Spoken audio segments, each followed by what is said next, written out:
Tengah malam, seorang gadis cantik seperti bunga naik taksi. Dia dengan cepat mengambil riasannya. Sepertinya dia sedang terburu-buru untuk bertemu seseorang. Tak lama, dia berbaring dalam posisi aneh di tempat tidur. Kemudian mereka memasukkannya ke dalam koper. Setengah jam kemudian, polisi yang berpatroli menerima panggilan telepon. Di pinggir jalan ditemukan gadis tergeletak di dalam koper. Setelah dicek denyut nadi masih ada. Polisi segera membawanya ke rumah sakit. Setelah diresusitasi, gadis itu akhirnya hidup kembali. Benson menerima kabar tersebut dan dilarikan ke rumah sakit. Ketahuilah gadis itu bernama Maddie, 15 tahun ini. Kali ini ke New York untuk melihat drama. Dia hanya ingat malam itu jam 6 meninggalkan rumah pamannya, bersiap pergi ke teater. Ada taksi saat itu. Mobil itu melaju sangat kencang. Dia tidak ingat apa yang terjadi setelah itu. Benson akan membawa gadis itu untuk tes pelecehan. Michael juga pergi ke rumah paman Maddie. Paman tidak tahu apa yang terjadi pada keponakannya. Bahkan tidak tahu bahwa ponakan tidak pulang tadi malam. Mengatakan bahwa tadi malam membantu cucunya memesan 2 tiket ke teater. Malam itu, sang ponakan pergi ke teater bersama sahabatnya. Dove di kamar Maddie menemukan 2 tiket. Rupanya Maddie tidak pergi ke teater tadi malam.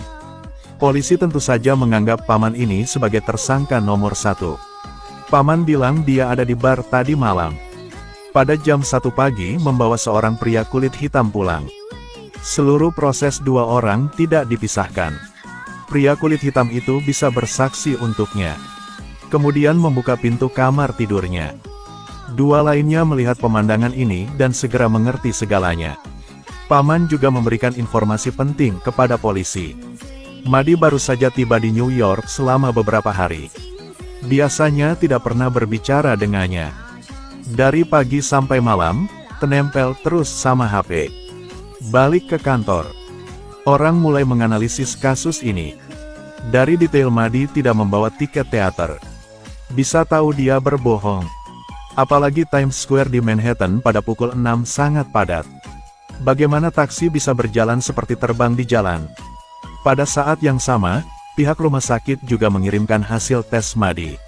Di dalam tubuh ada tes alkohol, Ambien dan alprazolam. Pengujian invasif menemukan komponen pelumas. Maddie mungkin berhubungan seks dengan orang lain malam itu. Alilo mendapatkan riwayat jalur di ponsel Maddie. Tahu tadi malam Maddie pergi ke hotel. Jam 2 pagi sinyal hilang.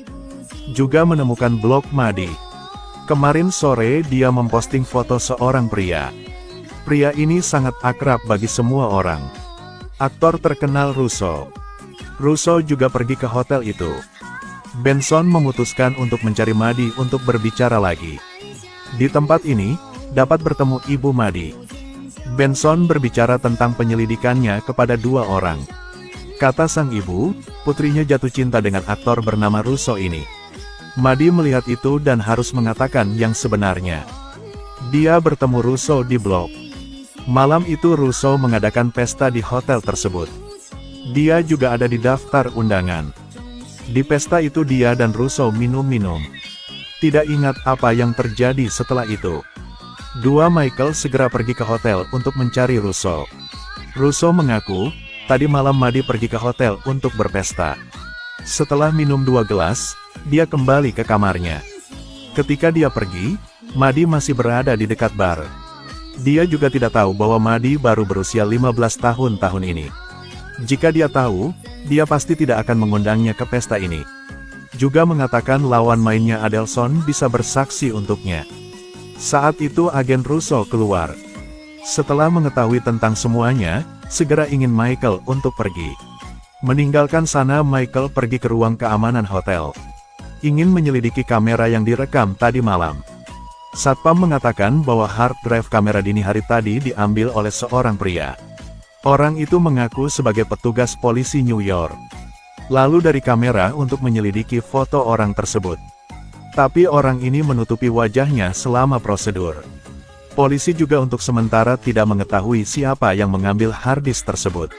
Kebetulan saat ini, Michael menemukan Adelson untuk bersaksi bagi Russo.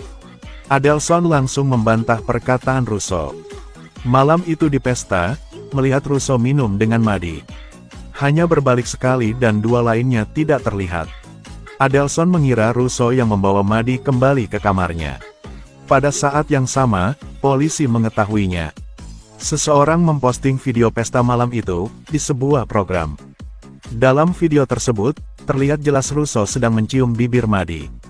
Kemudian Maddie sendiri datang ke kamar Russo. Bagian terakhir dari video tidak lagi tersedia. Buktikan bahwa yang mendapatkan video tersebut adalah dari tim program. Berdasarkan video itu, polisi menangkap Russo di pipa pembuangan di kamar mandi. Lihat Ambien dan Alprazolam. Russo mengaku malam itu Maddie datang ke kamarnya. Dua orang di ruangan itu minum alkohol. Tapi obat-obatan itu, sama sekali tidak dia berikan untuk diminum. Saat keduanya hendak menjalin hubungan seks, dia menanyakan usia Maddie. Setelah mengetahui dia masih di bawah umur, menyuruhnya pergi. Tepat pada saat ini, agen Russo masuk. Bicaralah sebelum pengacara datang, jangan ucapkan sepatah kata pun. Dove berpendapat bahwa bukti saat ini tidak langsung. Tidak cukup proses Russo untuk pergi ke pengadilan. Dia menyuruh Benson untuk berbicara dengan Maddie sekali lagi. Mungkin Maddie menyembunyikan sesuatu. Dengan ditemani ibunya, Benson sekali lagi bertanya tentang Maddie. Maddie akhirnya menceritakan keseluruhan cerita. Dia mengaku pergi ke kamar Russo malam itu. Secara aktif ingin berhubungan seks dengannya. Mengatakan ini adalah mimpinya sejak lama. Kemudian jelaskan detail malam itu kepada Benson. Katanya dia sangat gugup saat itu. Jadi dia minum obat di toilet untuk menenangkan diri. Dove mengatakan kasus ini sangat sulit untuk digugat. Karena Maddie terus mengubah kesaksiannya. Pengacara pembela kemungkinan besar akan menganggap Maddie sebagai penggemar. Apalagi di kamar Russo, dia tidak memeriksa jejak hubungan apapun.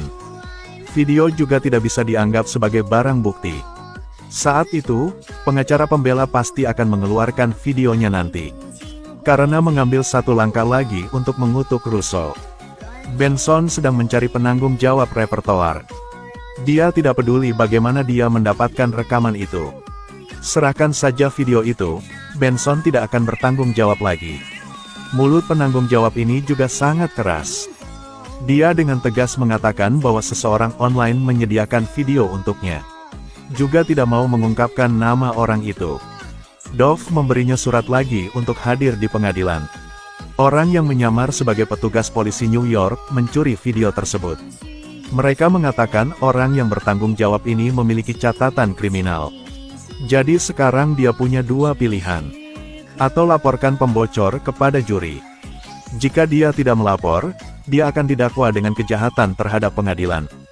Keesokan harinya, Dove menelepon Benson. Orang lain yang bertanggung jawab tidak muncul di pengadilan seperti yang dijadwalkan. Orang tersebut kini berada di penjara. Benson memutuskan untuk mengirim Michael ke penjara sebagai kambing hitam. Pria bermulut besar yang bertanggung jawab mengungkapkan banyak hal kepada Michael. Termasuk banyak hal ilegal yang dia lakukan di masa lalu.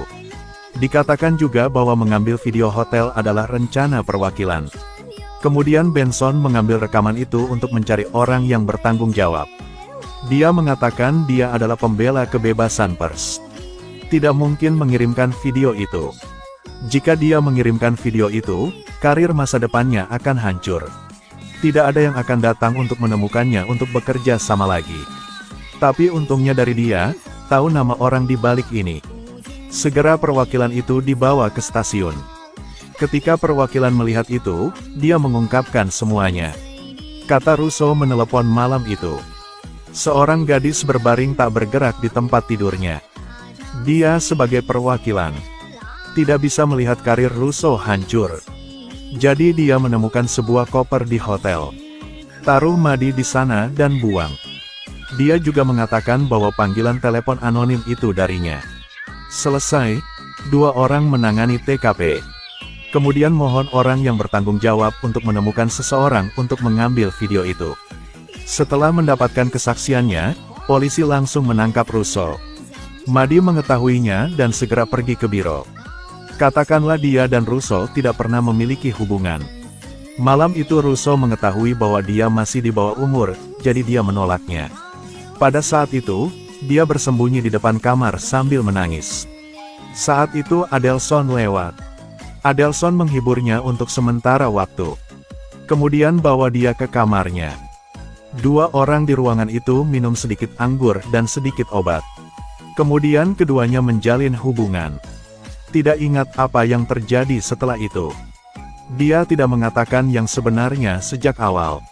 Itu karena dia tidak ingin Russo mengetahui hal ini. Dia tidak ingin Russo berpikir dia mengkhianatinya. Karena dia adalah penggemar setia Russo. Tapi sekarang dia tidak bisa melihat idolanya di penjara. Dove mengatakan meskipun Maddie telah menjelaskan semuanya. Tapi dia terlalu banyak berbohong. Juri tidak akan mempercayainya lagi. Benson tidak ingin membuang Maddie. Dia datang dengan cara yang sangat keren. Dia ingin membuat Adelson mengira kamera video ada di tangannya. Dia segera pergi mencari Adelson. Menurut kesaksian Maddie, Adelson juga ada di tempat kejadian malam itu. Saat Adelson mendengarnya, dia mengira agennya mengkhianatinya. Tidak peduli bagaimana agen itu menjelaskan, Adelson tidak mendengarkan. Dia mendorong segalanya pada agen. Adelson mengatakan dia tidak tahu Maddie berusia 15 tahun ini. Dia mengaku menjalin hubungan dengannya. Pada saat itu Maddie meminum obatnya dan jatuh ke tempat tidur. Rencana awal adalah mempersiapkan panggilan ambulans. Tetapi agen tersebut mengatakan memanggil ambulans akan mengungkap masalah tersebut. Jalannya sebagai seorang aktor akan hancur. Apalagi mereka baru saja menandatangani film besar baru-baru ini. Jika sesuatu terjadi padanya, dia harus membayar sejumlah besar uang. Mendengar hal tersebut, semua orang tahu, Adelson dan Russo adalah perwakilan yang sama. Tidak lama kemudian, Adelson mengaku bersalah. Jaksa juga membatalkan kasus Russo. Hei, jika kau ingin meminta maaf. Tidak, sebenarnya saya ingin berterima kasih kepada semua orang. Benar-benar, ya, semua orang telah menemukan kebenaran. Meskipun prosesnya sangat sulit, saya benar-benar tidak percaya agen tersebut ingin menyakiti saya. Karena saya tidak ingin melepaskan integritas saya. Mulai lagi, saya bilang saya selalu menganggap dia percaya pada saya. Tapi kurasa semakin cantik dia menemukan pria itu, semakin baik. Ini adalah minggu yang sangat sulit. Orang yang saya percayai dan cintai karena uang dan status akhirnya mengkhianati saya. Baiklah, silakan. Ini pelajarannya. Kesembronoan Hollywood meletakkan dasar. Karena tidak menghormati kebenaran, dan menyakiti orang lain. Fitnah filmnya yang belum dirilis. Ini bukan film. Itu adalah kebenaran yang terjadi padaku. Kasus ini telah berakhir.